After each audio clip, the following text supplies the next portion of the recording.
स्वागत है आप सबका आपके अपने YouTube चैनल भाषा की बात में। आज का वर्ण विषय है पाठ कर चले हम फिदा। कैफ़ी आज़मी जी के द्वारा ये लिखित है और फिल्म हकीकत के लिए ये बनाया गया था। जब भारत और चीन युद्ध की पृष्ठभूमि पे ये पाठ बना हुआ है, ये गीत रचा गया था और उसको आज हम पढ़ रहे हैं। अब कवि क्या कहता है कि ज़िंदगी प्राणी मात्र को प्रिय होती है। प्राणी मात्र क्या, जो भी जीवित वस्तु है, जो भी जीवित चीज़ है, चाहे वो मनुष्य हो, कोई कीड़े मकोड़े हो, कोई पशु पक्षी हो, कोई भी हो, कोई भी जीव, कोई भी प्राणी मात्र इसे यूं ही नहीं खोना चाहता। रोगी तक जीवन की कामना करता है और जीवन की रक्षा के लिए वो बहुत सारे उपाय भी करता है।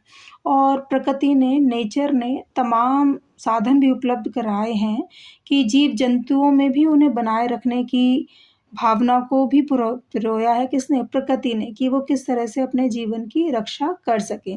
इवन शांति प्रिय जीव जो बहुत सीधा साधा है, उसको भी अगर उसके प्राणों पे संकट आता है तो वो भी उग्र हो उठता है। तो उसी पर आधारित है ये गीत, एक कर चले हम फिदा। प्रस्तुत पाठ जो है ये युद्ध की पृष्ठभूमि पे बनी फिल्म हकीकत के लिए लिखा गया था और ऐसे ही सैनिकों के हृदय की आवाज़ बयान करता है जिन्हें अपने किए धरे पर नाज है और इसी के साथ इन्हें अपने देशवासियों से कुछ अपेक्षाएं भी हैं। चूँकि जिनसे उन्हें भी अपेक्षाएं हैं, वे कौन हैं? वे देशवासी हैं, यानी कि हम सब। और इसलिए आइए इसे पढ़कर अपने आप से पूछे कि हम उनकी अपेक्षाएं पूरी कर रहे हैं या नहीं। बहुत ही खूबसूरत गीत है। 15 अगस्त के दौरान, 26 जनवरी के दौरान आप लोगों ने ये गीत अक्सर सुना होगा, गुनगुनाया होगा, या जगह जगह ये गीत चलता रहता है। क्या गीत है? कर चले हम फिदा जानो तन साथियों, अब तुम्हारे हवाले वतन साथियों। सांस थमती गई, नब्ज जमती गई, फिर भी बढ़ते कदम को न रुकने दिया। कट गए सर हमारे तो कुछ गम नहीं, सर हिमालय का हमने न झुकने दिया। गीत शैली में लिखा गया है ये गीत है कर चले। कौन कर चले? जो हमारे भारतीय सैनिक हैं, वो हम देशवासियों से कह रहे हैं कि हे देशवासियों, हे साथियों, हम तो अपने देश पर कुर्बान होने के लिए, सीमाओं की रक्षा के लिए हम जा रहे हैं और ये जो देश है अब तुम्हारे हवाले है, इसकी रक्षा हमारे बाद तुम्हें ही करनी है। सांस थमती गई, नब्ज जमती गई, क्या? मृत्यु को प्राप्त होते हुए जो सैनिक हैं वो क्या कह रहे हैं कि हमारी सांसें रुक रही हैं और जब सांस रुक जाएगी तो जाहिर सी बात है नब्ज जो खून का संचार जो कर रही है नसें, उनमें खून जमना शुरू हो जाएगा। फिर भी बढ़ते कदम को न रुकने दिया। मतलब हमारे अंदर देश की रक्षा के लिए इतनी तत्परता है कि हम अपने बढ़ते हुए कदम को रोक नहीं सकते, हम आगे निरंतर बढ़ते जा रहे हैं। अब क्या कह रहे? कट गए सर हमारे, कह रहे हमारी मृत्यु हो जाए तो हो, कोई दिक्कत नहीं, लेकिन जो भारत का क्राउन है, जो भारत का मुकुट है, हिमालय, हमने उस पर किसी भी दुश्मन देश की फतह नहीं होने दी है, ना हम होने देंगे। आगे बढ़ते हैं। मरते मरते रहा बागपन साथियों, अब तुम्हारे हवाले वतन साथियों। बागपन शब्द का मतलब है जो बचपना होता है। जिस तरह से एक छोटे बच्चे में वो कभी थकता नहीं खेलने से, उसी प्रकार से जो भारतीय सैनिक हैं, उनके सैनिकों के मन में, उनके दिल में एक जज्बा रहता है कि वो जब तक जीवित रहेंगे अपने देश की रक्षा में तत्पर रहेंगे। तो हमेशा और हमेशा मरने के दौरान भी उनके अंदर ना तो अपने फैमिली के प्रति, परिवार के प्रति कोई भी सोच है, बस उनको ये लगा कि काश मैं और देश के काम आ जाता। और फिर से वो यही कह रहे, अब तुम्हारे हवाले वतन साथियों, ये देशवासियों अब तुम्हारे हवाले, ये वतन, ये देश अब तुम्हारे हवाले है। अब देखिए, जिंदा रहने के मौसम बहुत हैं मगर जान देने की रुत रोज आती नहीं।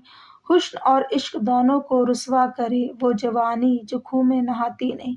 जिंदा रहने, अब क्या कह रहे हैं कि जिंदगी में बहुत सारे सीज़न आएंगे, साल आएंगे, मौसम बहुत आएंगे जब हम जिंदा रह सकते हैं। जान देने का मतलब क्या है? युद्ध की पृष्ठभूमि पे ये जो गीत है वो बना हुआ है। तो युद्ध हमेशा तो होते नहीं रहते, कभी कभी इस तरह की चीज़ें आती हैं जब देश पर कुर्बान होने की बात होती है।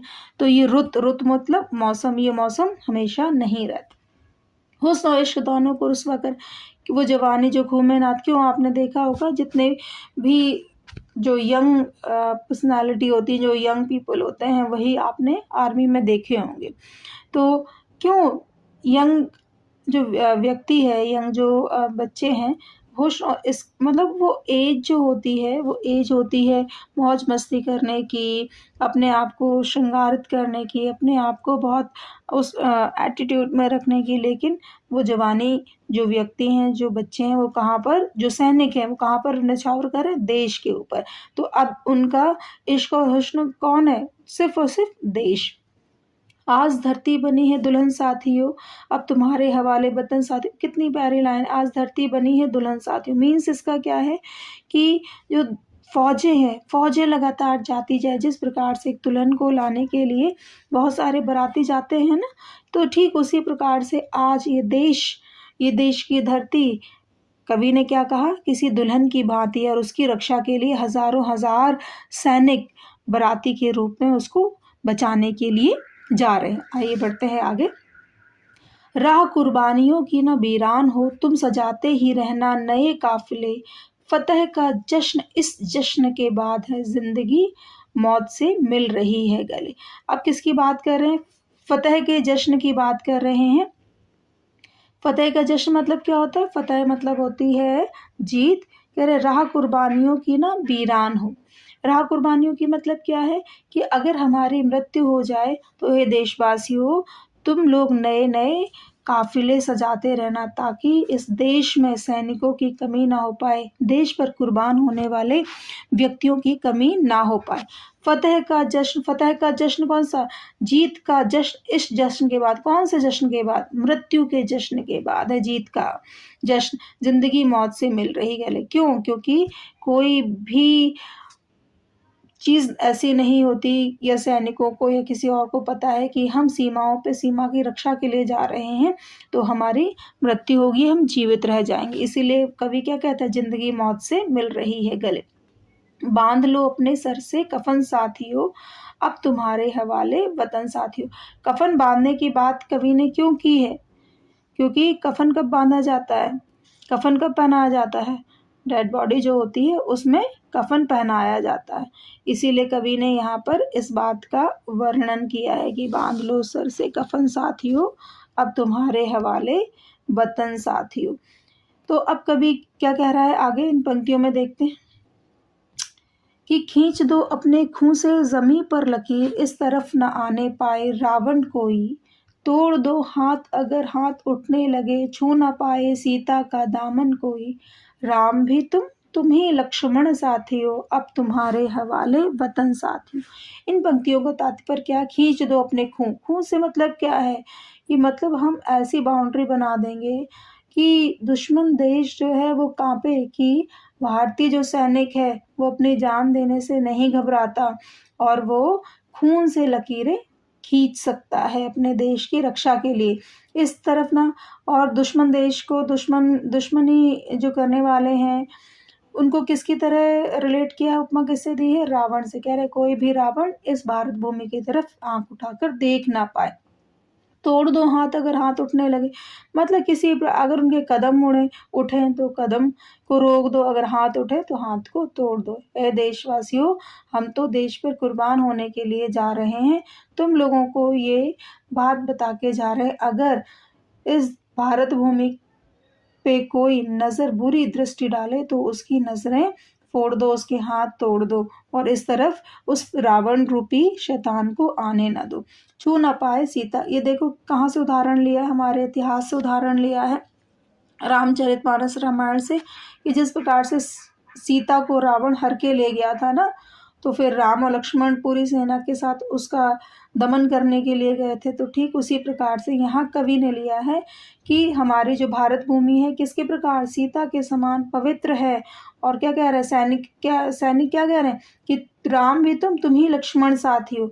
तो सैनिक जो है देशवासियों से क्या कहते हैं कि तुम अब राम और लक्ष्मण तुम ही हो, अब तुम्हारे हवाले वतन साथियों। ये जो वतन है, ये जो देश है, ये देशवासियों तुम्हारे हवाले है, क्योंकि हम तो देश पर कुर्बान होने के लिए जा रहे हैं। ये आपकी कविता है। कुछ इसमें प्रश्नोत्तरी भी है जो आपके कोर्स में दी हुई है, वो आप कर लेंगे। बहुत बहुत धन्यवाद। Thank you for watching.